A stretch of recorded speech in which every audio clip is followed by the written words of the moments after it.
खुदावन की शिफा आती है, खुदावन की शिफा आती है,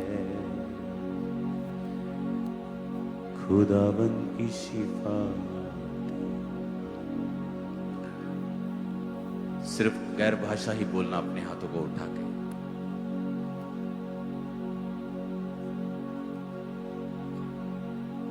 शिफा है परमेश्वर, शिफा एक एक जन के ऊपर, एक एक जन के ऊपर तेरी शिफा है खुदा। इनकी फैमिलीज के ऊपर, इनके जीवनों के ऊपर तेरी शिफा है। शिफा है इनके शरीरों के ऊपर खुदावन, इनकी मुर्दा हड्डियों में शिफा है खुदावन, मुर्दा जीवनों में शिफा है खुदावन, शिफा है खुदावन। सिर्फ गैर भाषाओं को बोलेंगे हाथों को उठा के। खुदावन की शिफा, शिफा है खुदावन इनके जीवनों में, इनकी आंखों के अंदर शिफा है, इनके पेट के अंदर, कैंसर के रोगियों के अंदर, एक्सीडेंटल रोगियों के अंदर शिफा है, शिफा है। जो नहीं चल सकते वो चलें खुदावन, शिफा उनकी बॉडी में एंटर करें। जो नहीं चल सकते वो चलें, उठें और खड़े होकर अपने आप को चलाएं। जो उनके संग आए हैं उन्हें उठाएं और चलाएं उनको। जो एक्सीडेंट की वजह से पैरालाइज्ड हैं, जो किडनी के रोगी हैं, जो पैरालाइज के रोगी हैं, जो नसों की ब्लॉक होने की वजह से चल नहीं पा रहे हैं, जो व्हील चेयर्स पे हैं, जो शिकंजों के सहारे हैं, उस पर नजर कर ले ले शिफा, उस पर नजर कर ले ले शिफा। आपकी फैमिली में एक लड़की है जो बिल्कुल डिप्रेशन के नीचे है। आप पंजाबी फैमिली है और परमेश्वर का लहू उस लड़की को हील कर रहा है। आपको आमीन बोलने की जरूरत नहीं है इस प्रेयर में। अपने हाथों को उठाकर जस्ट शिफा को ग्रहण करो। उसकी सलीब से ले ले शिफा, उसके लहू से ले ले शिफा। प्रेम की बरखा बरसना चाहती है, खुदावन की शिफा आती है, मेरे यीशु की शिफा। खुदाबंद इनकी हड्डियों को, तुम्हारे फेफड़ों को, तुम्हारे स्टमक को, लिवर को, तुम्हारे हार्मोन्स को, तुम्हारे ब्लड को छू रहा है अभी। और खुदाबंद अपने हाथों को उठाओ, बिना आमीन बोले जस्ट रिसीव करते जाओ जो मैं कह रहा हूं। अपने लिए, अपने परिवार के लिए गैर भाषाओं में बातें करके और वर्शिप करते हुए और दर्शन देखते हुए कि परमेश्वर का लहू उसकी सलीब पर से आ रहा है। मैं ये दर्शन देखता होता था कि परमेश्वर का लहू उसकी पसली में से आ रहा है और मेरे सिर पे जा रहा है। और जैसे वो मेरे सिर पे जा रहा है, मेरा डिप्रेशन ठीक हो रहा है। उसी शिफा को ले लो अपने हाथों को उठा के और रिसीव करो। अंधी आंखें पिताजी तेरे नाम में खुले, यीशु के नाम में, यीशु के नाम में ब्लाइंड आईज ओपन हो जाएं खुदावन। अंधे देखें खुदावन, आज बहरे सुने मेरे पिता परमेश्वर। तेरे जीवित नाम में गूंगी बहरी आत्मा इस प्रेजेंस में टिक ना पाए और उनकी जिंदगियों को छोड़ के चली जाएं यीशु के नाम में। B free in Jesus name.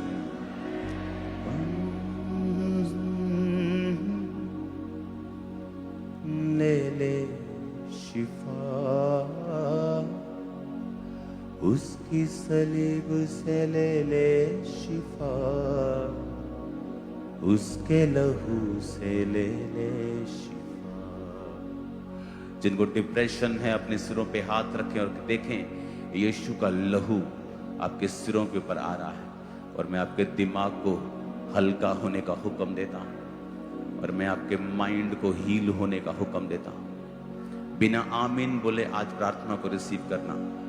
जो डिस्ट्रैक्ट कर रहा है आपकी कुछ चीजें, जस्ट अपने हाथों को उठा के रिसीव करो दर्शनों को देखकर कि परमेश्वर मैं उस लहू को ग्रहण करता हूं जो सलीब पर से आ रहा है, तेरे हाथों पर से आ रहा है, तेरी पसली पर से, तेरे जो नेजा तूने खाया उससे आ रहा है, तेरे पैरों पर से आ रहा है, मेरे सिर के ऊपर, मेरे जीवन के ऊपर, मेरे हार्ट के ऊपर, मेरी किडनीज के ऊपर, मेरे जीवन के ऊपर, मेरे कैरियर के ऊपर तेरे ब्लड को मैं देखता हूं खुदा।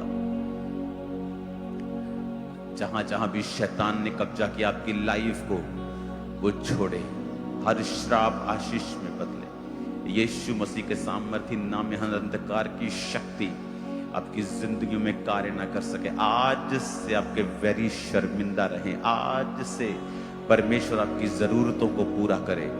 इस लहू के कारण शैतान आपकी जिंदगी के ऊपर अटैक ना करने पाए। आपके फैमिली मेंबर्स सेफ रहें। अपनी हीलिंग को रिसीव करो। राइट नाउ हीलिंग के लिए एक स्ट्रॉन्ग अनॉइंटिंग है चर्च के ऊपर। अपने एक हाथ को उठाकर और अपने एक हाथ को बीमारी वाली जगह के ऊपर रखें और मैं कमांड करता हूं हीलिंग को। आपका पेट, आपका स्टमक, हर प्रकार की इन्फेक्शन हील हो। हर प्रकार की इन्फेक्शन आपके पेट से लेके आपके जीवन से लेके आपके कानों नाक से लेके गले से लेके आपके यूरिन ब्लैडर से लेके आपके ब्लड से लेके जहां पर भी इन्फेक्शंस हैं, यीशु के लहू से वो इन्फेक्शंस आज खत्म होती हैं। मैं घोषणा करता हूं वो इन्फेक्शन आज से खत्म होती हैं। In Jesus name be healed. यीशु मसीह के नाम में चंगे हो जाओ और आजाद हो जाओ। यीशु मसीह के सामर्थ्य नाम में आंखों के रोगी, कानों के रोगी, कैंसर के रोगी, किडनीज के रोगी, ऑटिज्म के रोगी, ब्रेन के रोगी, मंदबुद्धि जो जितने रोगी हैं, यीशु के नाम में चंगे हो जाओ। सब मेंटल रोगी चंगे हो जाओ। सब प्रकार के रोगी, सब प्रकार के बीमार, मेंटली, स्पिरिचुअली, फिजिकली, यीशु मसीह के सामर्थ्य नाम में चंगे हो जाओ। रसौलियां पिघल जाएं, रसौलियां पिघल जाएं, रसौलियां पिघल जाएं आपकी बॉडी को। अपने हाथों को उठाओ। आज आमीन अभी मत बोलना। अपने हाथों को उठाओ और जस्ट अपनी बॉडी के ऊपर हाथ रखो। आपके स्टमक के ऊपर जितनी रसौलियां हैं, यूट्रस पर जितनी रसौलियां हैं, इन जीसस नेम गायब हो जाए, डिसॉल्व हो जाए अभी, राइट नाउ।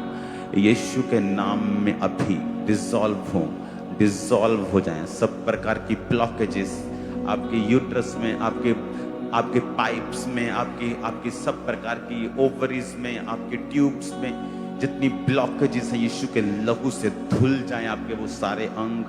यीशु मसीह के नाम में हड्डियों के रोगी, माइग्रेन के रोगी, यीशु मसीह के नाम में सर्वाइकल के रोगी, यीशु मसीह के सामर्थ्य नाम में आंखों के रोगी, यीशु के नाम में कमजोरी के रोगी, फटीग के रोगी, इन जीसस नेम हील हो। पथरियों के रोगी हील हो, कैंसर के रोगी हील हो। परमेश्वर का वचन कहता है कि मेरे कोड़े खाने से तुम चंगे हुए हो। यीशु के लहू से, यीशु के कोड़े खाने से तुम चंगे हो चुके हो। सब प्रकार की बीमारियां तुम्हें आज छोड़ के चली जाए और कभी वापिस ना आए यीशु मसीह का नाम। Thank you Jesus. कोड़े भी खाए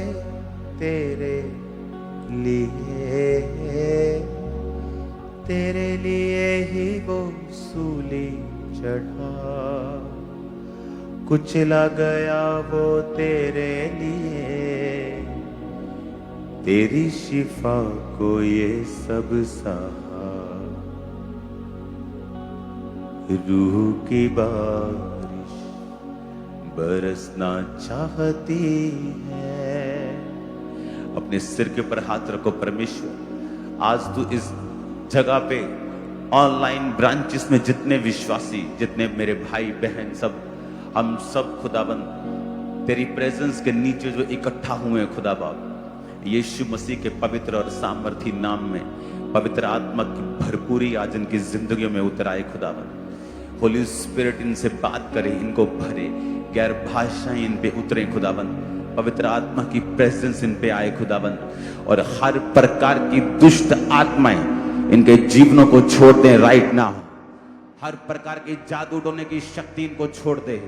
हर प्रकार की गंदगी ने छोड़े, हर प्रकार के व्यभिचार की स्पिरिट इन्हें छोड़े, नशे की आत्मा इन्हें छोड़े। In the name of Jesus. Devil out in Jesus' name. निकल. जादू, टोना, गंदी आत्मा, फियर की स्पिरिट, नशे की स्पिरिट, डिस्ट्रैक्शन की स्पिरिट, आउट हो, आपकी बॉडी को छोड़े right now in the name of Jesus. सब प्रकार की गंदी आत्माएं आपकी बॉडी को छोड़ें, जीवन को छोड़ें। इन जीसस ने मैं घोषणा करता हूं, शैतान के सारे काम पवित्र आत्मा आज इस हजूरी में इस कमांड के द्वारा आपकी लाइफ से खत्म कर रहा है। सारे शैतान के काम नाश हो जाए इन जीसस ने। आमीन। ऊंचा चाहिए। शैतान के सारे काम नाश हो जाए आज आपकी जिंदगियों से यीशु के नाम में। वो एक्सीडेंट कैंसल है यीशु के नाम में। वो डाइवोर्स कैंसल है यीशु के नाम में। वो बैड न्यूज कैंसल है यीशु के नाम में। वो शैतानी अटैक्स कैंसल है यीशु के नाम में। फेवर आपका हिस्सा है यीशु के नाम में। आमीन। ऊंचाई आशीष हमारी है। चर्च छत्तीसगढ़ क्रूसेड के सेकंड डे पर परमेश्वर का आत्मा बल से उस जगह पे उतरा, मेरे जीवन पे उतरा, और वो अनॉइंटिंग मैं अब तक महसूस कर रहा हूं। तो क्या हो रहा है? और वो स्पिरिट जो थी छुटकारे की और हीलिंग की, आज आप चर्च में उसे महसूस कर पा रहे होंगे एक हायर लेवल पे। जस्ट अपने हाथों को उठाकर रिसीव करते जाना, क्योंकि आज वो आपके जो सेव फैमिली मेंबर नहीं है उनको छू रहा है। वो बीमारियों को छू रहा है और उन्हें भेज रहा है आपकी लाइफ को छोड़कर। वो जा रहे हैं। अपने हाथों को उठाओ। Thank you Jesus.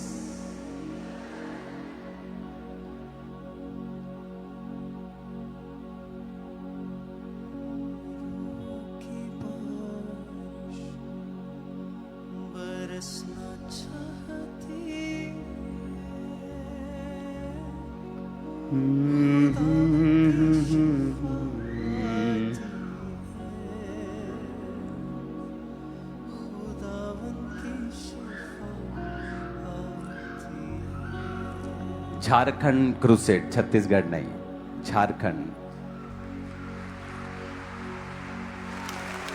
मुझे छत्तीसगढ़ के पास्टर्स के लिए कल से बहुत बोझ है, तो वो दिमाग में मेरे छत्तीसगढ़ ही छाया हुआ है। और ये बात मैंने अभी नहीं बतानी थी, लेकिन अब बता सकता हूं कि थोड़े दिनों के अंदर पूरे वर्ल्ड लेवल की एक पास्टर मीटिंग ये चर्च अरेंज कर रही है,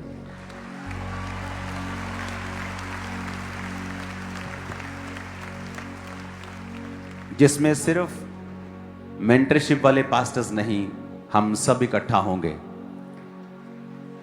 और ये 1 दिन की नहीं होगी, ये 2 दिन की नहीं होगी, ये 3 दिन की होगी। और इसमें सुबह एक सेशन होगा, फिर लंच होगा, शाम का सेशन होगा, फिर सुबह, फिर शाम, फिर सुबह, फिर शाम, फिर प्रेयर माउंटेन के ऊपर एक लाइव सेशन होगा। तो ये अपने आप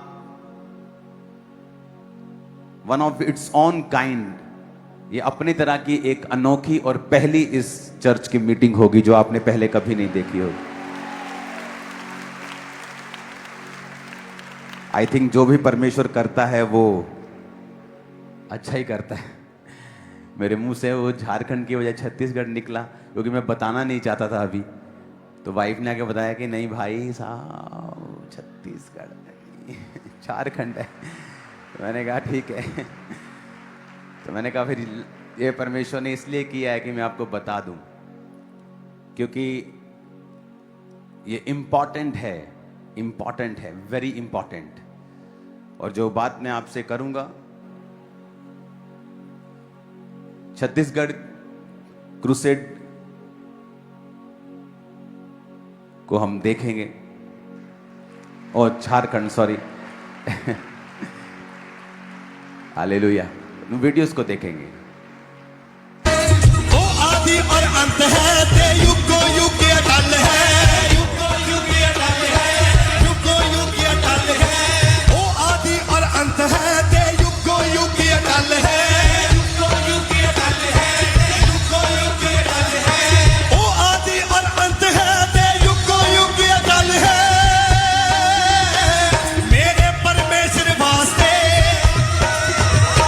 मेरे परमेश्वर वास्ते सारा कुछ पॉसिबल है। मेरे यीशु दे वास्ते सारा कुछ पॉसिबल है। मेरे परमेश्वर वास्ते सारा कुछ पॉसिबल है। मेरे यीशु दे वास्ते सारा कुछ पॉसिबल है।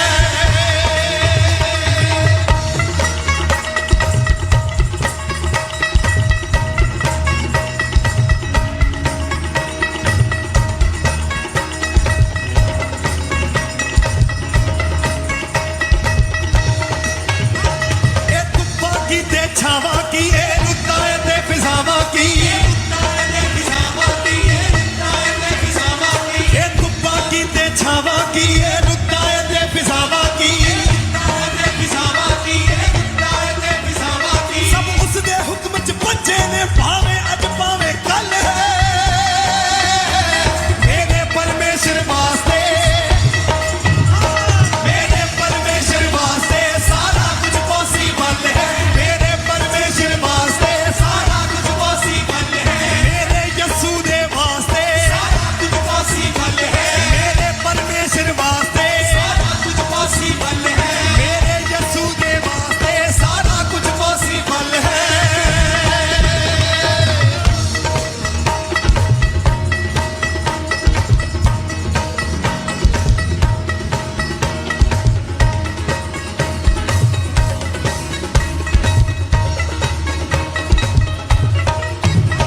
ਉਹ ਸਭ ਦੇ ਦਿਲਾਂ ਦੀਆਂ ਜਾਣਦਾ, ਤੇ ਹਰ ਇੱਕ ਰਮਜ਼ ਪਛਾਣਦਾ, ਹਰ ਇੱਕ ਰਮਜ਼ ਪਛਾਣਦਾ, ਤੇ ਹਰ ਇੱਕ ਰਮਜ਼ ਪਛਾਣਦਾ। ਉਹ ਸਭ ਦੇ ਦਿਲਾਂ ਦੀਆਂ ਜਾਣਦਾ, ਤੇ ਹਰ ਇੱਕ ਰਮਜ਼ ਪਛਾਣਦਾ।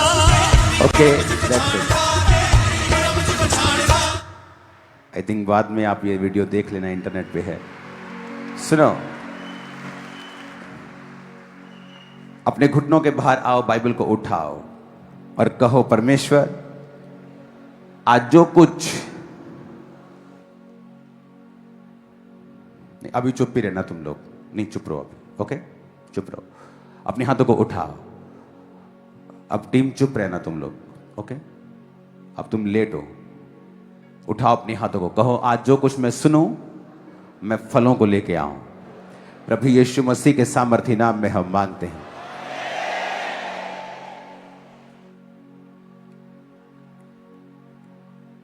आप लोग, मुझे विश्वास है कि आप लोग ऑनलाइन इस झारखंड के क्रूसेड को अटेंड कर रहे होंगे। हाँ, सभी थे ऑनलाइन।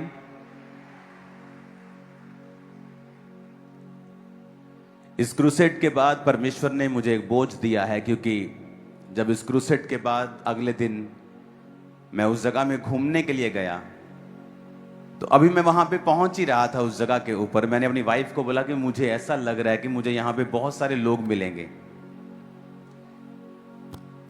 मेरी वाइफ बोले, नहीं हो सकता है कि वो लोग थक गए होंगे 2 दिन क्रूसेड। मैं कहा, हम क्रूसेड जिन्होंने किया है वो यहां घूमने आ रहे हैं इस जगह के ऊपर। वो बड़ी मशहूर जगह थी वहां की। तो मैं अभी बोल ही रहा था कि सामने जैसे ही हमने नारियल पानी पीने के लिए रुके, मेरा स्पिरिचुअल सन वहां खड़ा था। उसके आगे रुके तो पास्टर्स मिलने लगे। तो जहां हम घूमने गए थे वहां पर 70-80% लोग क्रिश्चियन थे और सभी मुझे जानते थे।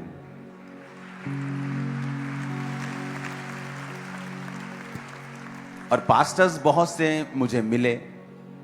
उन्होंने बताया कि उनकी स्टेट में अलग अलग तरह के परसिक्यूशंस हैं, अलग अलग तरह के उनको दबाने के लिए लॉ पास हो रहे हैं। तो मेरे अंदर ये बोझ परमेश्वर ने उसी दिन से, उसी क्षण से डाल दिया था। और मैं लगातार फिर प्रेयर में था और अपनी वाइफ से बात मैंने की। मैंने कहा परमेश्वर जब चाहता है कि जो परमेश्वर ने ग्रेस इस सेवकाई को दी है, अब वो टाइम है कि वो दूसरे पास्टर्स के अंदर हम उसे इम्पार्ट करें, क्योंकि जो आप देखते हो स्टेज के ऊपर ये आउटकम है, ये रिजल्ट है, लेकिन जो तैयारी है वो आपको कभी नहीं दिखती। जो तैयारी है वो कभी दिखती नहीं है।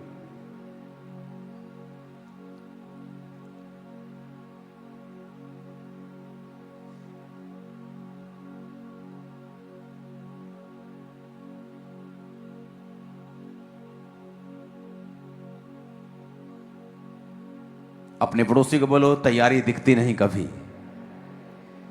जो आप बिल्डिंग देखते हो ना, बुर्ज खलीफा देखते हो आप, वाह कितना लंबा है, कितना अच्छा है, लेकिन उसकी जो नींव है वो उससे कहीं अधिक मुश्किल, मजबूत, फैली हुई है जितना आपको वो दिखता है। तो परमेश्वर मेरे अंदर ये बोझ लगातार डालता ही जा रहा था कि मैं, क्योंकि उस पास्टर मीटिंग जैसे हम करते हैं, एक दिन की पास्टर्स आते हैं और चले जाते हैं, अब वो मीटिंग ऐसी नहीं होगी। उसमें जो शेड्स हैं उनको स्पेशली तैयार किया जाएगा, पास्टर्स उनकी फैमिलीज के रहने के लिए स्पेशल खाने का मेन्यू रेडी होगा, स्पेशल टीचिंग्स होंगी, वीडियो डेमोन्स्ट्रेशन होगी, रिटन टीचिंग होगी, सेमिनार्स होंगे, और उसमें बहुत से लॉयर्स भी होंगे जो आपको लॉ के बारे में भी बताएंगे। उसमें एक सेशन ऐसा भी होगा, हीलिंग सेशन होगा, टीचिंग सेशन होगा और सेमिनार्स होंगे। और ये इसलिए कि परमेश्वर के जो लोग हैं उनको ये बताया जा सके कि हर एक परिस्थिति के नीचे आपको गॉस्पल कैसे प्रीच करना है, क्योंकि जो तैयारी है वो कभी नजर नहीं आती। अब जब जीसस को लोग मिलते थे तो बाइबल कहती है कि भीड़ की भीड़ यीशु मसीह के पीछे रहती थी। जब भीड़ की भीड़ परमेश्वर के पीछे रहती थी तो वचन कहता है कि लोग उस पर गिरना चाहते थे, लेकिन किसी को भी जीसस के बारे में इतना पता नहीं था, पर्सनल लाइफ के बारे में वो चेलों को मालूम था। इसलिए वचन कहता है कि वो 3-3.5 साल उसने चेलों को ट्रेंड किया। यीशु मसीह ने लोगों के साथ सिर्फ 34 दिन बिताए हैं सेवकाई के दौरान। जब वो लोगों के साथ बैठे, उनको हील किया, उनको डिलीवर किया, उनको प्रीच किया, और उस आप इमेजिन करो लाखों लोगों के साथ उन्होंने 34 दिन बिताए हों और सिर्फ 12 लोगों के साथ उन्होंने 3-3.5 साल बिताए हों। बुद्धि क्या कहती है कि लाखों लोगों के साथ ज्यादा समय बिताना चाहिए कि 12 लोगों के साथ ज्यादा समय बिताना चाहिए? अरे भाई, लाखों लोगों के साथ ज्यादा समय बिताना चाहिए, लेकिन परमेश्वर ने लाखों लोगों के साथ सिर्फ दिन बिताए हैं, लेकिन अपने चेलों के साथ उसने साल बिताए हैं। उसका रीजन ये था कि परमेश्वर ये चाहते थे कि उसके जो चेले हैं वो चीजों को सीखें जो लोगों को नजर नहीं आती। लोगों को सिर्फ रिजल्ट नजर आता है। ओ अच्छा लंगड़ा चल पड़ा, ओ अच्छा रसौली गायब हो गई, ओ अच्छा 20 साल बाद बेबी हो गया, ओ परमेश्वर ने कितना बड़ा चमत्कार किया, वो कभी चला नहीं था। आपको सारे ये रिजल्ट नजर आते हैं, लेकिन इसके पीछे की तैयारी, इसके पीछे की प्रिपरेशन, इसके पीछे का सेक्रीफाइस वो लोगों को कभी भी नजर नहीं आता था। तो वो चेलों को परमेश्वर ने वो साइड दिखाई, और उन चेलों में भी कुछ ऐसे थे जो ज्यादा काम कर सकते थे दूसरे चेलों के मुकाबले में। वो कम काम कर सकते थे, कुछ ज्यादा काम कर सकते थे। ये बात थी कि परमेश्वर जो कुछ उन्हें दिखा रहा है, परमेश्वर जो कुछ उन पर प्रकट कर रहा है, वो उसको कितना फॉलो कर रहे हैं और उनकी जिंदगी में परमेश्वर के प्रति कितना समर्पण है। ऊंची आवाज में कहो हालेलुया। तो ये बोझ अब मेरे अंदर घर कर चुका है कि मैं पास्टर्स को बुलाऊं और उन्हें ये टीच करूं, और ये टीचिंग लंबी होगी। सुबह घंटों हो रही है, फिर लंच टाइम के बाद शाम को घंटों हो रही है, और दिन रात हो रही है। फिर 1 दिन, फिर 2 दिन, फिर 3 दिन, फिर प्रेयर माउंटेन के साथ, प्रार्थना के साथ वो जुड़ेंगे। तो वो पूरा हफ्ता हम यही काम करेंगे। तो पास्टर्स को ईस्टर के बाद मैं अनाउंसमेंट करूंगा कि हम कब वो मीटिंग चर्च में अरेंज कर रहे हैं। तो ये एक ब्लेसिंग होगी कि पास्टर्स, क्योंकि पास्टर अगर अच्छी तरह से सीखता है वो हजारों को बचाता है, वो सैकड़ों को छूता है। अगर वो ट्रेंड है, अगर वो वेल इक्विप्ड है, अगर उसे पता है कि मुझे क्या करना है, मुझे किस तरह से सेवकाई को करना है, जब विरोध है तब मुझे क्या कहना है, किस तरह से सेवा को आगे बढ़ाना है। तीतुस 1 उसकी 4 आयत में लिखा है, तीतुस के नाम जो विश्वास की सहभागिता के विचार से मेरा सच्चा पुत्र है। ये पौलुस कह रहा है। तीतुस भी उसका एक स्पिरिचुअल सन था। परमेश्वर पिता और हमारे उद्धारकर्ता मसीह यीशु की ओर से तुम्हें अनुग्रह और शांति मिलती रहे।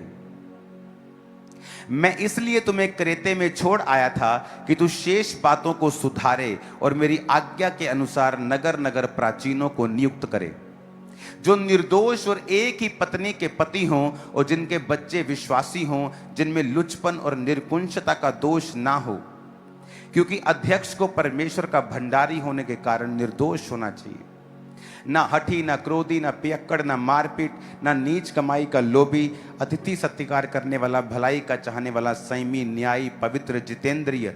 यानी जितेंद्रिय का मतलब कि जिसने अपनी इंद्रियों, जिसने अपनी वातावरण, अपने जीवन के ऊपर फतह को प्राप्त किया हो, जो अपने एटमॉस्फेयर से, अपनी परिस्थितियों के सामने झुका ना हो।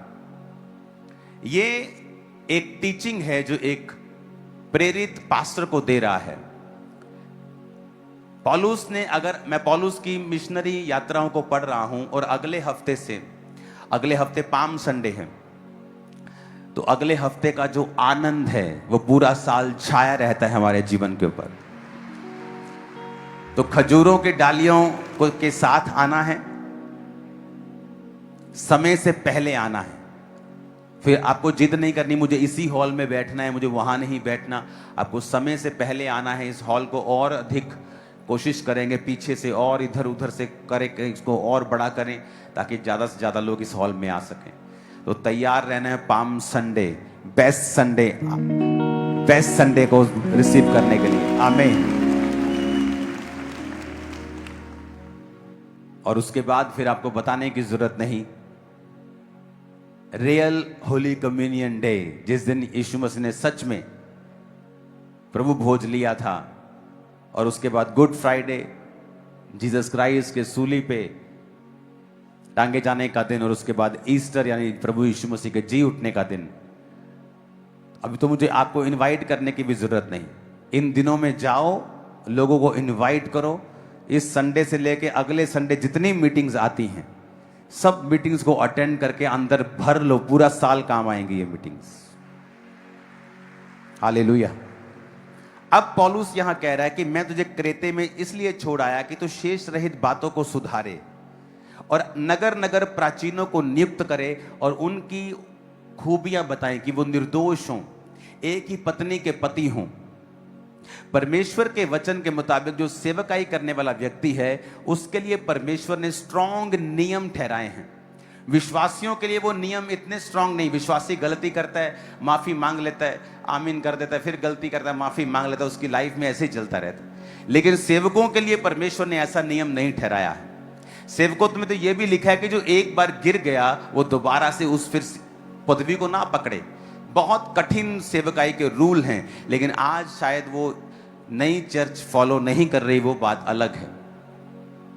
जो निर्दोष हो, एक ही पत्नी के पति हों, जिनके ऊपर कोई फाइनेंशियल फ्रॉड ना हो, जिनके ऊपर कोई फिजिकल फ्रॉड ना हो, जो अपने आप को इन दुनिया की चीजों से अलग रखते हों। हालेलुया।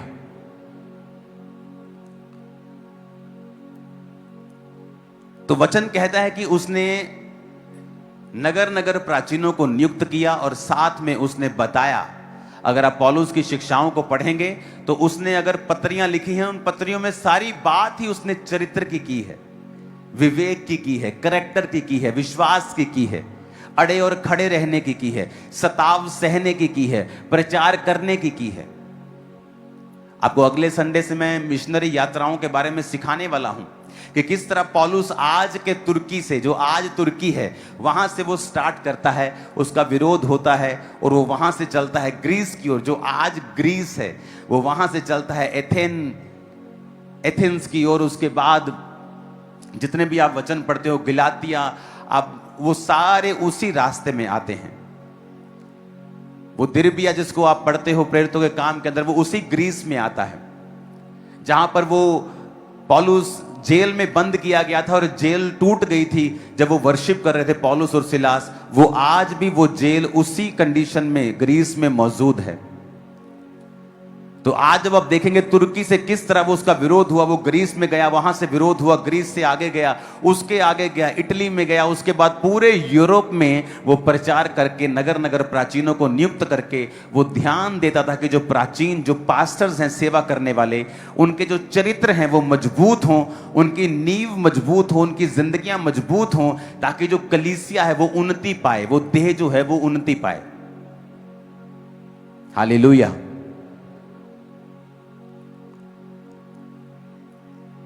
याद रखो, कलीसिया का एक काम है, पास्टर का एक काम है, प्रेरित का एक काम है, भविष्यद्वक्ता का एक काम है। हर एक व्यक्ति को परमेश्वर ने, बाइबल कहती है कि परमेश्वर ने कितनों को प्रेरित, कितनों को भविष्यद्वक्ता, कितनों को इवेंजलिस्ट, प्रचारक, कितनों को सिखाने वाले, कितनों को पास्टर्स, टीचर्स नियुक्त किया ताकि परमेश्वर के जो लोग हैं वो उन्नति पाएं।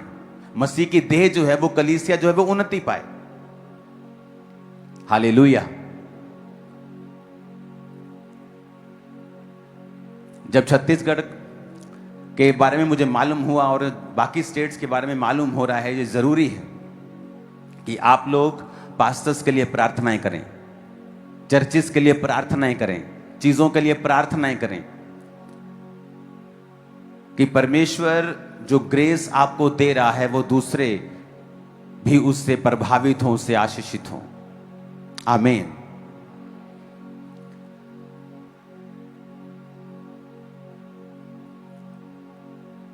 जब वहां पे क्रूसेड हुआ था तो बहुत सारी चीजें थी। तो अब जब झारखंड में क्रूसेड था तो मैंने कहा था कि मुझे मालूम है कि क्रूसेड की ऑफरिंग से आप कभी क्रूसेड नहीं कर सकते। वो इतनी कम होती है और खर्चे इतने ज्यादा होते हैं, खासकर अगर जब आप पंजाब से बाहर अपनी चीजों को यहां से लेके जाते हैं, वहां चीजें नहीं मिलती कई जो आपको चाहिए, जिस स्टैंडर्ड की, वो आपके आसपास आपको बड़े शहरों में आपको ढूंढनी पड़ती। आप वहां की ऑफरिंग से आधा खर्चा भी नहीं कर सकते जो आज इस क्रूसेड का खर्चा था। किसने सपोर्ट किया? चर्च ने। वो आशीष भी किसको मिलेगी? चर्च को, क्योंकि आपकी वजह से वहां पे लोग बचे। कितने समझ रहे हैं इस बात को? वहां पे टीम बता रही थी कि 2 दिन की ऑफरिंग में आधा खर्चा भी नहीं होगा, लेकिन वो खर्चा किसने किया? जिन्होंने प्लेज किया कि मैं झारखंड क्रूसेड के लिए मैं बीजों को बोऊंगा। पौलुस कहता है कि तुमने मेरी मिशनरी कामों के लिए सहायता की। ये कलीसिया का काम है, सुसमाचार के लिए सहायता करना। क्रूसेड किसी पैसे के लिए नहीं किया जाता, ना ही ऑफरिंग के लिए किया जाता, बल्कि वहां पे उल्टा चर्च के लाखों रुपया लगते हैं, फाइनेंशियली लाखों लगा के आती है चर्च। लेकिन जो फायदा होता है किंगडम को, परमेश्वर के राज्य को, सुसमाचार में, नीचे से लेके ऊपर तक, हर मंत्री से लेके, हर पॉलिटिशियन से लेके विश्वासियों को मालूम था कि परमेश्वर के राज्य में बड़े काम हुए हैं। बहुत से लोग नए थे जिन्होंने अपना जीवन परमेश्वर को दिया। हजारों लोग परमेश्वर में शामिल हुए। हजारों पास्टर्स ने आशीष को पाया वहां पे आके। तो आपको क्या लगता है, वो लोग जिन्होंने सपोर्ट किया कि हम आपको सपोर्ट करते हैं, इस चर्च को सपोर्ट करते हैं, हम जानते हैं कि ऑफरिंग से क्रूसेड नहीं करवाए जा सकते। जो पंजाब के क्रूसेड होते हैं वहां की ऑफरिंग से आधा खर्चा निकल जाता है, लेकिन बाहर के क्रूसेड से आधा खर्चा भी नहीं निकलता है। लेकिन जो लोग बोने वाले लोग, उनको मालूम होता है कि हम चर्च में बो रहे हैं, परमेश्वर का काम हो रहा है, बड़ा काम हो रहा है। पौलुस का भी यही काम था। वो जहां जाता था मिशनरियों को, वहां पे प्राचीनों को नियुक्त करता था, उनको करेक्टर के बारे में सिखाता था, पास्टर्स को सिखाता था कैसे जीवन जीना है, क्योंकि उसे मालूम था कि अगर मैं इनकी पर्सनल लाइफ में इनके करेक्टर को अगर मैं सेट कर दूंगा, इनकी स्पिरिट को सेट कर दूंगा, ये कभी भी गिरेंगे नहीं, ये कभी भी सेवा में रुकावट नहीं आएगी।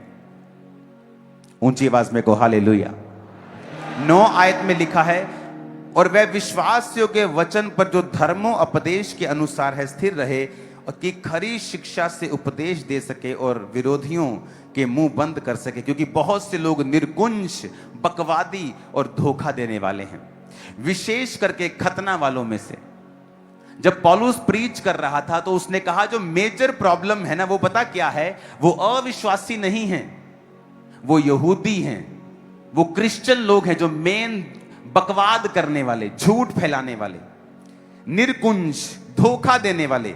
निर्कुंज का मतलब जिनको खुद कोई दर्शन नहीं है, लेकिन पौलुस जो दर्शन के नीचे था उसकी वो खिलाफत करते थे। कहता है खतना वालों, विशेष करके खतना करने वालों से इनका मुंह बंद करना चाहिए। ये लोग नीच कमाई के लिए अनुचित बातें सिखाकर घरों के घर बिगाड़ देते हैं। कहता है ये लोग जो अपने आप को मसीही कहते हैं, क्रिश्चियन कहते हैं, नीच कमाई के लोभी हैं। आज चर्च में सिस्टम है, अगर आपको क्रूसेड करवाना है, आपको इसी नंबर पे ऑफरिंग भेजनी है। क्यों? ताकि लोग इस मिनिस्ट्री का नाम गलत इस्तेमाल कभी ना कर सकें, इसको बिजनेस ना बना सकें। यहां जब अब पास्टर्स लोग आएंगे, लाखों रुपए का खर्चा होगा, लाखों रुपया फूड का, लाखों रुपया चीजों का, लेकिन एक भी पास्टर से 50 रुपए भी रजिस्ट्रेशन नहीं ली जाएगी। सब फ्री आएंगे, सब रहेंगे, खाएंगे, पिएंगे, सीखेंगे, उनको देकर भेजेंगे अनॉइंटिंग ऑयल, उनको रुमाल, उनको ब्लेसिंग की चीजें। हालेलुया। जो क्रूसेड्स आज लोगों की कमाई का साधन बन गए कि बड़े पास्टर का क्रूसेड करवाओ, पैसे ऐंठो लोगों से और फिर कहो जी हमने क्रूसेड करवाया। मैंने कहा ऐसा नहीं होगा। आप एक सिस्टम के नीचे काम करेंगे और यही सिस्टम होगा कि लोग एक जगह बोएंगे, वहां से सारा खर्चा होगा, चर्च पे कर देगी। हम अपना साउंड, अपनी चीजें, अपनी स्टेज, सब कुछ अपना लेके गए इधर से, और क्लीन क्रूसेड, फायर से भरा हुआ, आग से भरा। अब तक आग मेरे जीवन पे है उस।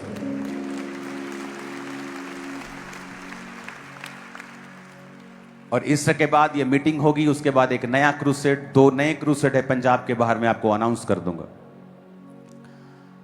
तो अब वो टाइम है कि हम लोग ये समझें कि हमें परमेश्वर के किंगडम के लिए कार्य करना है।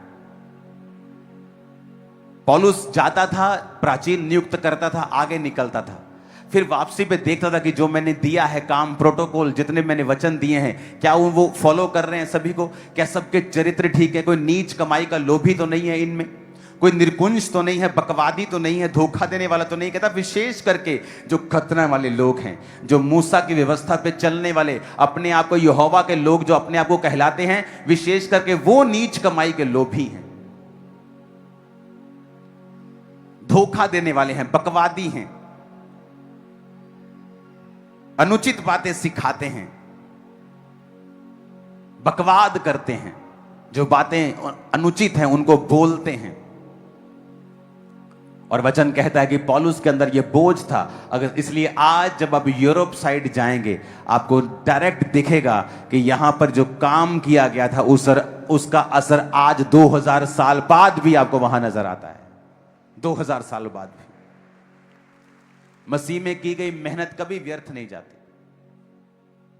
आज पूरा वर्ल्ड आप इस कलीसिया को देख रहा है, पंजाब की कलीसियाओं को वो देख रहे हैं कि किस तरह से परमेश्वर ने हमें ब्लेस किया और किस तरह से परमेश्वर ने आपकी मेहनत को व्यर्थ नहीं होने दिया। और आप रीजन बने लोगों के विश्वास में बढ़ने का, पास्टर्स के लिए इंकरेजमेंट में रहने का, कि परमेश्वर सब कुछ कर सकता है। अगर हम अड़े रहेंगे, खड़े रहेंगे, तो डेफिनेटली गवाही के साथ ही वापस आएंगे। आमीन।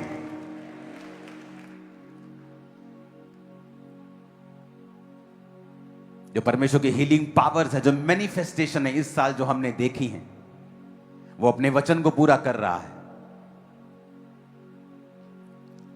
Hallelujah, hallelujah.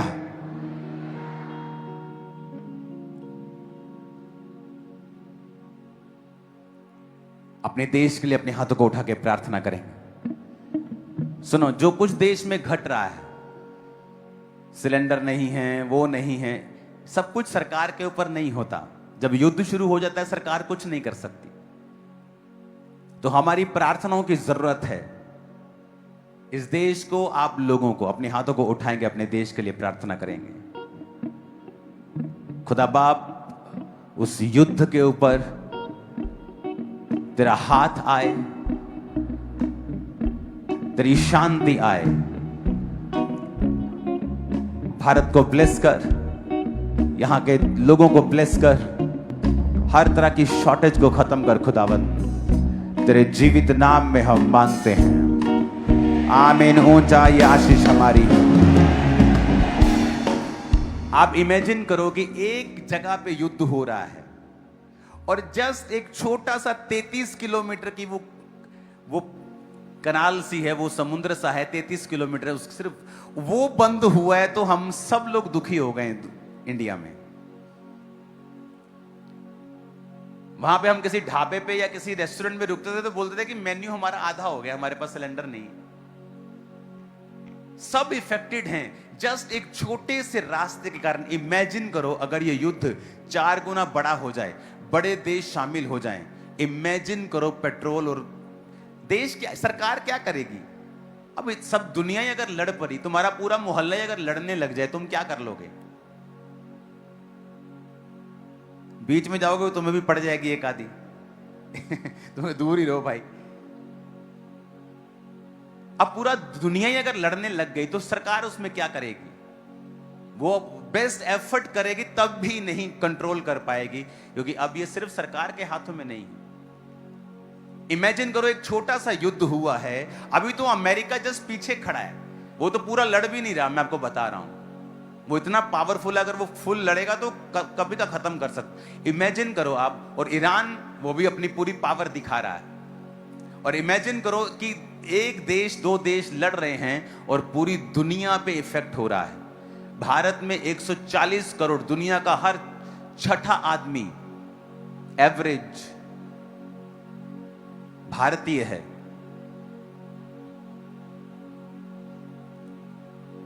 एक छोटे से युद्ध ने दुनिया के तीसरे हिस्से को, अगर आप बाकी देश भी लगा ले, चौथे तीसरे हिस्से, दूसरे हिस्से को लगा लो आप, इफेक्ट कर दिया है एक छोटे से युद्ध ने। इमेजिन करो जब ये युद्ध वर्ल्ड वॉर होगा, इमेजिन करो क्या हाल होगा। इसलिए मैं कहता हूं, जो लोग धर्मी होंगे, जो लोग प्रभु में होंगे, वही बचाए जाएंगे।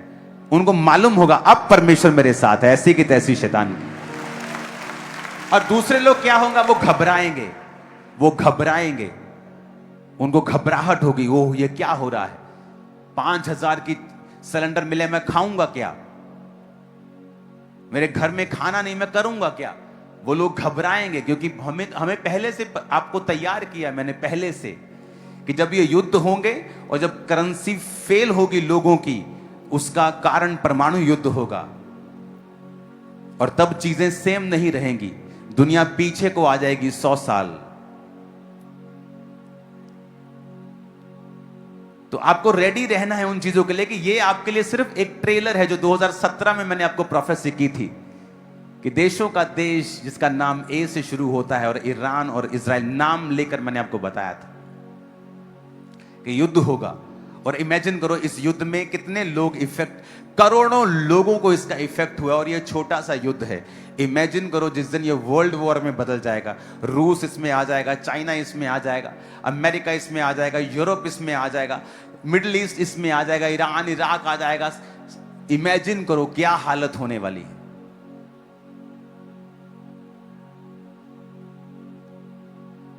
इसीलिए जितनी रूहें बचा सकते हो बचा लो, और घबराओ मत, तुम्हें परमेश्वर उठा लेगा इस दुनिया से, हम सबको उठा लेगा। वो रैप्चर वो हमें नहीं देखने देगा। ये जब बिल्कुल अंत वाला समय होगा, वो हमें ये देखने भी नहीं देगा। वो अपनी कलीसिया को ले लेगा, और जो कलीसिया बच जाएगी वो दुखों से बचेगी। कौन कलीसिया? जो तौबा नहीं की, जिन्होंने, जो पाप में थे, वो बच जाएंगे दुनिया में। फिर वो जो 10 गुना दुख देखकर बचा रहेगा, फिर वो बचेगा। इसलिए तो मैं कहता हूं जाओ और प्रचार करो, जाओ, क्योंकि ये समय है। दुनिया सेम नहीं रही, जो 2016 में थी वो नहीं रही। अब आप देख लो, 10 साल में क्या बदला है। सब कुछ बदल गया है, सब कुछ बदल गया है।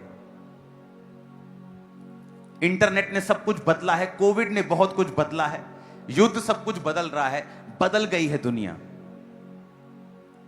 और फ्यूचर में भी बहुत चीजें बदलेंगी। आपको तैयार, आपको प्रीच करना है, लोगों को बताना है परमेश्वर के बारे में। ये समय है, आपको खुश होना चाहिए। मुझे खुश नहीं, यीशु मसीह आ रहे हैं। अगर वो आज रात आ जाए तो सबसे खुश मैं हूं, और ले जाएं हम सबको। आमीन। हम असली घर में जाएं। आत्मा में रेडी रहो, सिखाने के लिए रेडी रहो। अब हम वो चर्च बने जो दूसरी चर्चिस को ब्लेस करे और उन्हें उठाए और उन्हें खड़ा करे। आमीन। और ये पास्टर मीटिंग एक शुरुआत होगी, जहां इंपार्टेशन होगी, वरदानों के बारे में बात होगी, ग्रोथ के बारे में होगी, कैरेक्टर के बारे में होगी, वीडियो डेमोन्स्ट्रेशंस होंगी, रिटन टीचिंग होगी, सेमिनार्स होंगे, लॉज के सेमिनार होंगे। तो ये एक ब्लेस टाइम होगा। उसका रीजन है कि अब हमें दूसरों के लिए प्रार्थना करनी है। हमें देखना है पौलुस ने किस तरह से काम किया और परमेश्वर ने किस तरह से उन एरियाज में बेदारी फैलाई कि पौलुस कहता है कि इस पूरे एरिया में मेरे प्रचार करने की कोई जगह नहीं बची, मैं पूरा प्रचार कर चुका हूं। हालेलुया। कलीसिया इसीलिए आशीषित होती है जब वो परमेश्वर के द्वारा ठहराए गए दर्शन के अनुसार चलती है। उसका बोना उसके अनुसार होता है, उसकी प्रार्थना उसके अनुसार होती है, उसकी फास्टिंग उसके अनुसार होती है कि प्रभु जो तू कर रहा है हम तेरे साथ हैं। और फिर जो आपकी पर्सनल जरूरतें हैं, आपकी चंगियाई, आपकी बरकत, आपका छुटकारा, वो भी फिर परमेश्वर आपको देता है, क्योंकि वो देखता है कि आप परमेश्वर के लिए जी रहे हैं। आपकी हीलिंग आसान होगी, डिलीवरेंस आसान होगी। आप हमेशा नोटिस करो, जिन चर्चिस के लोग, जिन चर्चिस का दर्शन सेवकाई है, या उनका रूहें बचाना है, या परमेश्वर का सुसमाचार सब जगहों पे लेके जाना है, आप देखो उस जगह में उस चर्च के लोग ज्यादा अच्छी तरह से चंगाई पाएंगे, बड़े बड़े मिरेकल्स उनकी लाइफ में होंगे, क्योंकि वो राइट प्लेस के ऊपर है, जहां का दर्शन लोगों को बचाना है और सुसमाचार प्रचार करना है और परमेश्वर का गॉस्पल दुनिया के कोने कोने में लेके जाने का है। जिनका मेजर काम ये है, जिनका दर्शन ये है, जो हर वक्त इसी बारे में बात करते हैं और काम करते हैं, और परमेश्वर भी उस कलीसिया को ज्यादा आशीषित करता है। आमीन। तो ये समय है प्रार्थना करने का, सुसमाचार देने का। आपके पास बहाना है कि अगले संडे पाम संडे है, आओ हमारे चर्च में बहुत अच्छा कार्य होता है, आओ हम मीठा खाएंगे बाद में, आओ हम खजूरों के डालियां लेके चलते हैं, चलो परमेश्वर का सुसमाचार फैलाएं, आ जाओ। और उसके बाद फिर गुड फ्राइडे है, उसके बाद फिर ईस्टर है, यीशु मसीह के जी उठने का दिन।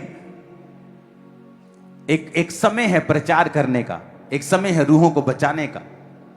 अब समय आ गया है पास्टर्स को इनवाइट करने का, पास्टर्स को टीच करने का। एक समय आ चुका है जब कलीसिया पूरी तरह से समर्पित होके, तन मन धन सब समर्पित करके हम परमेश्वर में चलें।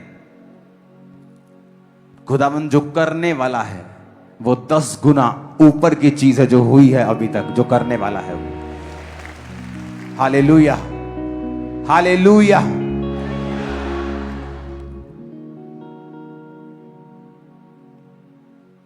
क्रूसेड के बाद पीएनजी के प्राइम मिनिस्टर का मुझे वीडियो कॉल आया, मुझे कॉन्ग्रेचुलेट कर रहे थे कि मैंने वो मीटिंग देखी, वाह बड़ा अच्छा था। कि पूरी दुनिया तक वो सुसमाचार क्या है, कि परमेश्वर क्या कर रहा है। अब हमें प्रार्थनाओं में रहना है, पूरी दुनिया के लिए प्रार्थना करनी है, पास्टर्स के लिए प्रार्थना करनी है, इंडिया की अदर स्टेट्स के लिए प्रार्थना करनी है, दूसरे पास्टर्स के लिए प्रार्थना करनी है कि परमेश्वर इस चर्च को यूज करे। प्रार्थना करनी है कि वो पास्टर्स को इंपार्ट कर सकें, उनको इक्विप्ड कर सकें, उनको ब्लेस कर सकें, उनको इनकरेज कर सकें। मैं एक्साइटेड हूं आने वाले दिनों के लिए, और मुझे मालूम है परमेश्वर ने हमारे लिए, आपके लिए, पास्टर्स के लिए एक बड़ा भंडार रखा है आत्मिक आशीषों का, जो हमें वो देने वाला है। और वो कृपा करेगा और वो दया करेगा। आमीन। हम सुपरनैचुरल पावर से चलेंगे, सुपरनैचुरल मैनिफेस्टेशन के साथ चलेंगे। आमीन। आपके हाथों में पावर है, आपके हाथों में जीवन है। आपको शायद मालूम नहीं होगा, बहुत लोग इस चीज से अनजान हैं। कई बार आपके जीवन में जब प्रॉब्लम होती है, आपके पेट का दर्द नहीं जा रहा है, आप मेडिसिन खा रहे हैं, आप टेस्ट करवा रहे हैं, आप इंडोस्कोपियां करवा रहे हैं, आप स्कैनिंग करवा रहे हैं, और एक दिन परमेश्वर का आत्मा आपको बोलता है, क्या कर रहा है तू? अपने पेट पे हाथ रख और कमांड कर। क्या कर रही है तू? अपने पेट, अपने यूट्रस पे हाथ रख और कमांड कर।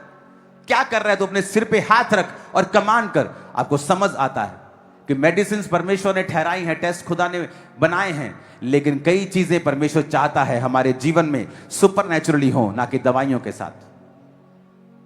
डॉक्टर के पास जाना बुरी बात नहीं है, अच्छी बात है। बाइबल कहती है बीमारों को वैद्य की जरूरत है, लेकिन आपको मालूम होना चाहिए कि आपके हाथों में पावर है। अगर आप अपने हाथ को बीमारी वाली जगह पे रखकर कमांड करते हैं कि अब बीमारी, इन्फेक्शन, दर्द, ग्रोथ, रसौली निकल मेरे जीवन से यीशु मसीह के नाम में, आपको उस समय लगेगा कुछ नहीं हुआ, लेकिन आप देखेंगे वो बीज जो आपने बोया था हीलिंग का, अब बड़ा हो रहा है, वो आप हील हो रहे हैं, आप डिलीवर हो रहे हैं। आप अच्छी डाइट लें, कोई फर्क नहीं, डाइट से आप हील होते हैं, आप मैनेज होते हैं, बट डाइट आपको हील नहीं करती, वो आपको मैनेज करती है। आप कभी किसी शुगर वाले व्यक्ति से पूछे जो दवाई खाते हैं शुगर की, कि वो दवाई उनकी हीलिंग के लिए है क्या? नो, शुगर की गोली आपको कभी हील नहीं करती है। शुगर की गोली आपकी शुगर को मैनेज करती है। बीपी की गोली आपकी बीपी को मैनेज करती है, उसे हील नहीं करती है। आप शुगर की गोली खाएंगे, वो शुगर कंट्रोल में रहेगी, लेकिन हील हुए क्या? अगर हील हुए तो फिर सारी उम्र से दवाई क्यों खा रहे हैं? क्योंकि वो दवाई आपको हील नहीं करती, आपको मैनेज करती है। तो कुछ देर तक आप वो दवाई ले सकते हैं कि आपकी बॉडी उसे मैनेज करती रहे, ताकि आपको मौका मिल जाए उससे फाइट करने का। लेकिन उसके बाद जब आप अपने हाथों को रखते हैं और बोलते हैं अपने पैनक्रियाज को कि यीशु के नाम में इंसुलिन पैदा कर, यीशु के नाम में मेरी बॉडी नॉर्मल हो, यीशु के नाम में ये बीमारी मेरे जीवन को छोड़ के जाए, आप देखते हैं वो शुगर की गोली आपको छोड़नी पड़ती है, क्योंकि वो हीलिंग आपकी बॉडी में प्रवेश कर चुकी है। आमीन। आपके हाथों में वो पावर है, आपके हाथों में वो परमेश्वर की सामर्थ्य है। आप एक लाइफ से बनाए गए हैं। वचन कहता है जब परमेश्वर ने आपको अपने हाथों से मिट्टी को गूंथा तो जीवन का सांस फूंका, और जैसे अपना सांस आप पर फूंका, आप जीवित हो गए और परमेश्वर के जैसे हो गए। अब आप में वही लाइफ है जो जीसस क्राइस्ट में है, वही जीवन है। जब हम प्रभु भोज भी लेते हैं, हम क्या कहते हैं? परमेश्वर, जिस तरह मैं तुझको खा रहा हूं, तेरा जीवन मुझ में बने रहे। कई लोग, जब आप मैच्योर क्रिश्चियन नहीं होते, आप हर चीज के लिए लेहन ढूंढते हैं। आपको दर्द है, आप लेहन ढूंढते हैं, प्रार्थना ढूंढते हैं। जबकि अगर आप एक जीवित चर्च के मेंबर हैं, तो वो पास्टर आपको सिखाएगा कि आपको मेरे हाथ को खोजने की जरूरत नहीं है। आप अपनी बॉडी पे हाथ रखें, अपने जीवन को करेक्ट कर लें, तौबा में चले जाएं और रोज अपने जीवन बॉडी पे हाथ रखें, उस बीमारी को जाने के लिए बोलें, उस इन्फेक्शन को गायब होने के लिए बोलें। आप देखेंगे कि आप रिकवर कर रहे हैं और पूरी तरह से हील हो चुके हैं, और वो शैतान आपको छोड़ के जा चुका है। मैं आपको बता रहा हूं, आपके हाथों में वो लाइफ है, आपके हाथों में वो जीवन है, आपके जीवन के अंदर, आपकी बॉडी के अंदर वो जीवन है। जस्ट आपको वो अधिकार प्रयोग करने आने चाहिए। आमीन, आमीन। कई बार आप डाइट से उसे मैनेज करते हैं, हम कई बार दवाइयों से उसे मैनेज करते हैं। हम उसे मैनेज कर सकते हैं, लेकिन जो हीलिंग है वो खुदा की ओर से आती है। आप उसे हील नहीं कर सकते। इसलिए कहा जाता है अच्छी डाइट खाएं। जो सेमिनार चर्च ने करवाए थे वो डाइट के उसे फॉलो करें। लेकिन अगर आपको कंप्लीट हीलिंग चाहिए, डिलीवरेंस चाहिए, तो बॉडी पे हाथ रखें, यीशु के वचन को कमांड करें, यीशु की आज्ञाओं पर चलें, और देखें फिर आपकी लाइफ में क्या होता है। जबरदस्त रिजल्ट आएगा आपकी लाइफ में। आमीन। आपके शब्दों में पावर है। आप अपने मुंह से बिगाड़ सकते हैं, मुंह से बना सकते हैं।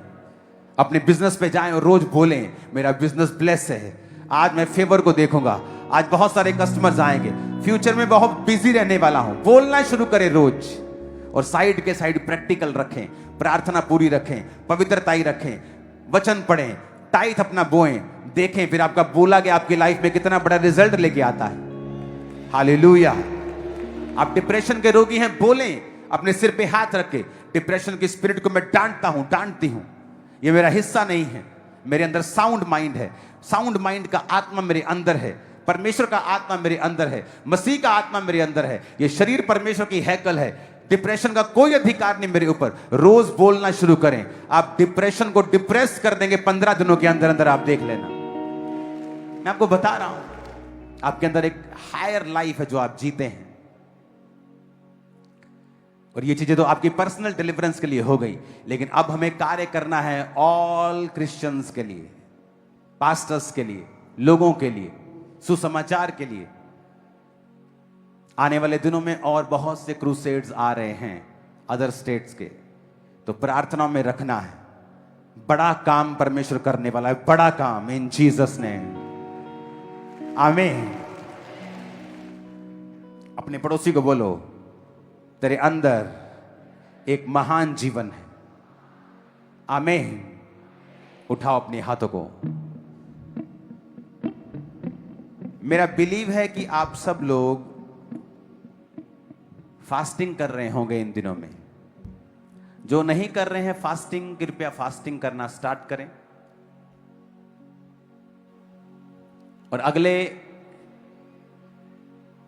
21 दिन के लिए आप लोग चर्च में आएंगे रोज 9 से 5, और आप प्रेयर करेंगे फास्टिंग में। हमारा फास्टिंग प्रेयर करने का विषय है सुसमाचार प्रचार हो, परमेश्वर सेवकाइयों को सुरक्षित रखे, चाहे वो यहां की हो चाहे वो दूसरी स्टेट्स की हो। सुसमाचार का काम हो, Easter meeting, good Friday meeting, palm Sunday meeting, holy communion meeting पे लाखों लोग अटेंड करें और हजारों हजारों हजारों यीशु को अपना जीवन दें और खुदा में शामिल हों। आप जानते हैं, मैं जानता हूं कि यीशु मसीह धर्म परिवर्तन करने नहीं आए, और आज तक जितने पास्टर्स के ऊपर केस पड़े एक जगह भी साबित नहीं हुआ और सब लोग छूट गए हैं।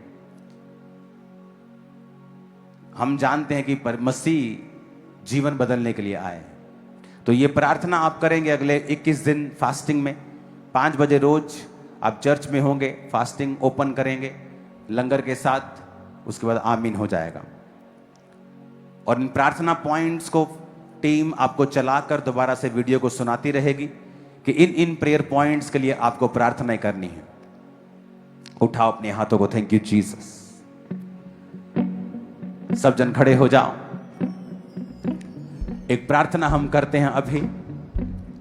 परमेश्वर, दूसरी स्टेट्स के लिए, पास्टर्स के लिए तेरा मसा, तेरी हीलिंग, तेरी सुरक्षा उनके जीवनों पे हो। शैतान उनकी जिंदगियों से शर्मिंदा हो। उनकी जरूरतों को अपने स्वर्गीय भंडार से पूरा करना खुदा बाप तेरा मसा कार्य करे। प्रभु यीशु मसीह के सामर्थी नाम में हम मांगते हैं, आमीन। ऊंचा ये आशीष हमारी है चर्च। अपने हाथों को उठाएंगे, दूसरी स्टेट्स के लिए प्रार्थना करेंगे अपने हाथों को उठा के, उसकी सुरक्षा के लिए। खुदा का मसा अभिषेक कार्य करें, रूहें बचाई जाएं। बहुत से हिडन लोग जो प्रभावशाली हैं परमेश्वर के दासों के लिए, सेवकाइयों के लिए खड़े हो जाएं और खुदा का काम करें। वो अपनी परवाह ना करें, अपने फाइनेंस की भी, अपने जीवन की भी, और परमेश्वर के कामों के लिए खड़े हो जाएं। जितने भी IAS, जितने भी रिटायर्ड ऑफिसर्स हैं क्रिश्चियन, वो उन स्टेट्स में जाएं और खुदावंद के कामों को करें, और वो सेवकाइयों के साथ जुड़ें, और हिडन रूप में नहीं बल्कि ओपन रूप में परमेश्वर के बड़े कार्य करें। प्रार्थना करेंगे कि जो बड़े बड़े ऑफिसर्स हैं क्रिश्चियन, जो बड़े बड़े लोग हैं, बिजनेसमैन हैं, खुदाबंद उन्हें अपना बोझ दे, अपना बोझ उन्हें दे, अपना बोझ दे। वो खुल के परमेश्वर के लिए कार्य करें। अब ये समय है, अब ये समय आ चुका है, हमें प्रभु को मुंह दिखाना है। हम प्रभु को मुंह दिखाना है। क्या बोलेंगे परमेश्वर को जब वो बोलेगा, ए नाकाम सेवक, तू कुछ नहीं कर पाया मेरे लोगों के लिए। मैंने तुझे पैसा दिया, रुतबा दिया, जगह दी, पोजीशन दी, लेकिन तू कुछ नहीं कर पाया।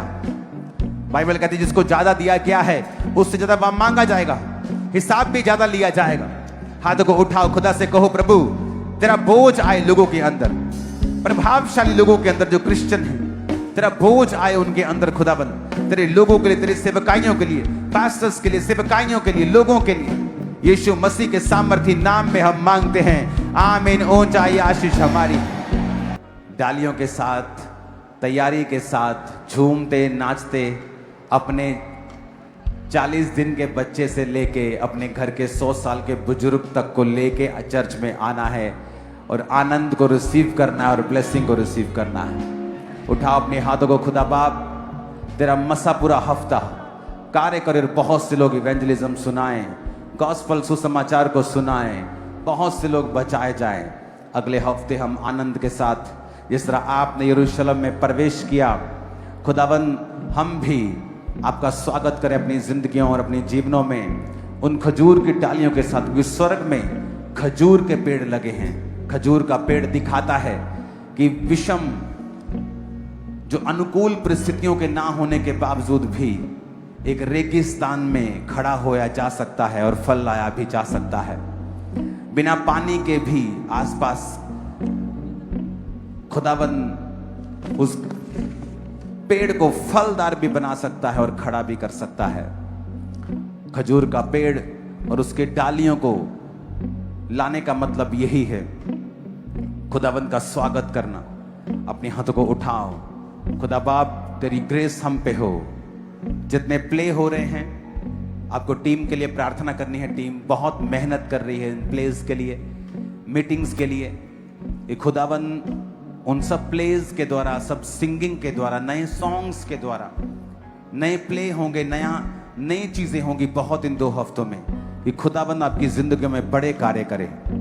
प्रभु यीशु मसीह के सामर्थी नाम में हम मांगते हैं।